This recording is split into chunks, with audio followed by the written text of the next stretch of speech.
Hey colleagues, welcome to the Mindful Social Worker. I am a social worker just trying to make sense of social work. You guys, I want to come in and talk to you guys about work-life balance as a social worker. Yes, let's get into it. I'm going to talk about a couple of habits that we can get in the habit of doing in order to create some work-life balance with what we do as social workers and our real regular life. First things first, make sure you guys are checking out the Etsy shop at the Mindful Social Worker. I have stickers and printables just for social workers. Let's jump right into it. So let's have some quick reminders about work-life balance, okay? My personal opinion is I do not believe work-life balance truly exists. There is something we call an imbalance or something we might call a trade-off. According to Sharma and Ja, 2021, I will have that resource link below or that reference link below. They consider work-life balance is simply a trade-off between your professional life and your personal life, aka a imbalance, aka work-life balance does not exist. You're constantly making a trade-off between your personal life and your professional life. What I'm here to talk to you about is to not let your professional life take over your personal life, right? The next reminder I want you to keep in mind is do not sacrifice anything that you will regret. So if you're going to regret little Johnny's or little Nathan or little Nathaniel or little Christie's play, time at school, event, party, do not sacrifice anything that you will regret and or your family will regret of you in the long term. Perfect example is somebody just recently asked me, hey, let's go hang out with me in Palm Springs. My answer is no, right? I'm not prepared to go to Palm Springs for a couple of reasons. One, I've been to Palm Springs. Two, there's nothing to do in Palm Springs. And three, I prefer to have my personal sanity than go hang out in Palm Springs. So do not sacrifice anything that you will regret or your family will regret about you and from you in the long run. The last thing for those of us who are social workers, seasoned or brand new social workers, I'm sure by now you guys are aware that everything in social work that you are going to possibly put your hands on as a social worker is going to seem urgent. Everything is urgent. That's the secret sauce to being a social worker. It's all urgent. Right? Do yourself a favor and brainstorm about what has the most urgency. I've always said to my supervisors, and I'm going to say it here, if it's all urgent, then what is urgent? You need to brainstorm with your supervisor, your upper management, your mentor, your coworkers, your fellow colleagues, even your spouse, your family. You need to sit down and figure out what is urgent in your personal life as well as what is urgent in your professional life. Okay, so let's get right into it. Let's talk about some habits that those of us who are trying to achieve this work-life balance can do. The first thing I want you to do is create a separation. So I need you to stop and create boundaries between your work life and your professional life. Yes, for those of us, this means as far as having two different planners, having a separate space in your home or a separate time frame when people know that you're working on work versus being, it's personal. You need to create a separation between what you do as a social worker and what you need to be doing for your family. Do not blur the lines, right? Do not do that, because creating a separation lets you know and your family know that this time is for them and this time is for whatever work it is that you're allocated to do. So that's the first thing you need to do with creating work-life balance is create a separation, aka create boundaries. The next thing you need to do is you need to implement the power of three as well as deadlines. Now, the power of three is where you only take on three major tasks for the day. Now, I know as a social worker, you're going to touch smaller tasks, maybe phone calls, maybe emails, maybe text messages, maybe submitting a referral, sending up a follow-up, yes, things like that. But I mean the major things. Like if you have a report that's due, that needs to be on your power of three list.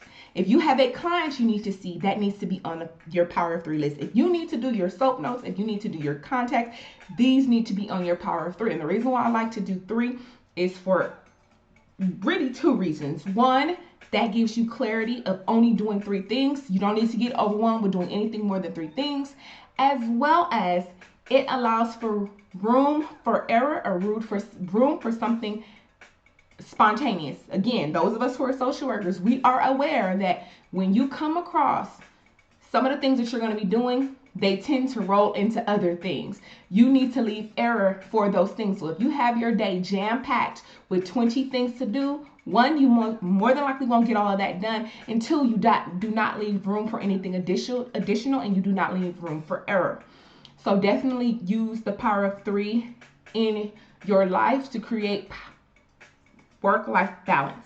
Also, you want to include here, you want to put deadlines on these things. Even if things do not have really true deadlines or no hard deadlines, you need to give yourself your own personal deadlines so that one, you can get things done in a early or on time manner, as well as again, you have time and room for error. You have room for correction. Perfect example. You have a report that is due on Friday. It is Monday. You need to be telling yourself that that report is due on Wednesday so you can turn it in, it can get reviewed, and it can be returned back to you just in case you're asked to do anything additional for that report. So set your own personal deadlines. Yes, the example I just used, it is due on Friday, but if you give yourself Wednesday, one, that's off your back on Wednesday and you turned it in early, or you have time to make corrections, okay? So you definitely want to implement the power of 3, or you want to implement utilizing deadlines. The next thing you need to do to create work-life balance is you need to start creating a log of time that you're actually using or misusing. And what I'm really talking about here, as we see Oprah saying on the picture, is do not waste your time. There's a lot of things that we do that are frivolous that we could be doing other productive things. Now, I'm not talking about when you're just relaxing and chilling and just doing the nothing thing. But most of the time, many of us, we're doing mindless things, aka scrolling social media, aka looking up something that isn't worth anything, spending time with people that really are irrelevant to our life, doing things that we probably shouldn't be doing in the time frames of when we should be working or when we should be spending time with our families. If you're supposed to be spending time with your family, you do not need to be responding to an email, okay? If you are working, you do not need to be having a full-blown conversation with your friend. These things are cross-pollinating. What did I say earlier? Create separation so that work can stay work, personal can stay personal, and you can account for your time much better. Many of us, if we took an account of the time we waste, we would be much more productive because we would not waste that time. We would use that time wisely. So definitely take time to account for where your time is going right now. The next thing you're going to want to do is start to implement the 5 or less for next. So something I do personally, all of these things I do personally, but this one right here is one of my favorites, and I can call one of my colleagues right now and she knows my whole stance on this. I do not leave more than 5 things to do for the next day. And when I'm talking about those things, I mean the smaller things. I don't leave anything more than 5 things to do for the next day, because for me, my tolerance level at 5, it makes me feel overwhelmed, and it starts to make me feel like I'm not in control of what I'm doing. So I usually don't leave more than 5 things for the next day. And the last but not least, you need to start to plan ahead. Utilize your planner. If you're anything like me, I have all these cute planners and they're just cute. Don't let a planner just be cute. You want to utilize your planner. If you know you need to call somebody, if you know you need to text somebody, if you know you need to email somebody, if you know you need to visit somebody, if you know you need to send something somewhere, you need to fax it, email it, you need to drop it off in person. You should be writing these things down because you need to plan ahead. Plan ahead allows us to really get a hold of our work-life balance because we know where we can fit things in at. We know where we can rearrange, and we allow ourselves to be much more flexible when we plan ahead. So you guys, I hope that this was helpful. Again, to achieve work-life balance, I need you to create separation. I need you to implement your own personal deadlines and use the power of 3 every day.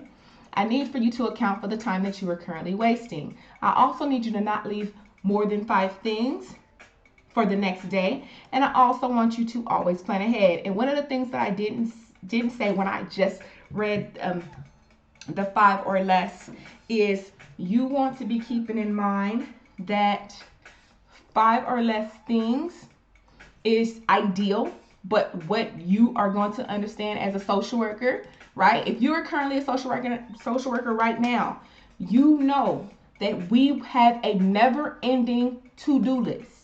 If you're a seasoned worker, please get down in the comments and share with our fellow colleagues that it is true that it is rare for our to-do list to be empty. As a social worker, you always have more things to do. You will always have a never-ending to-do list. That's why I suggest you use the 5 or less for next. 5 or less for next means I'm going to leave 5 things to do for tomorrow, and they'll just be on my never-ending to-do list, and that is okay. That gives you an opportunity to release yourself from work, detach from the professional side, and get deeply indebted with your family, deeply rooted with your family, because work-life balance is nothing without your family. So you guys, I hope that this was helpful, and I'll be talking to you guys later. Bye, you guys.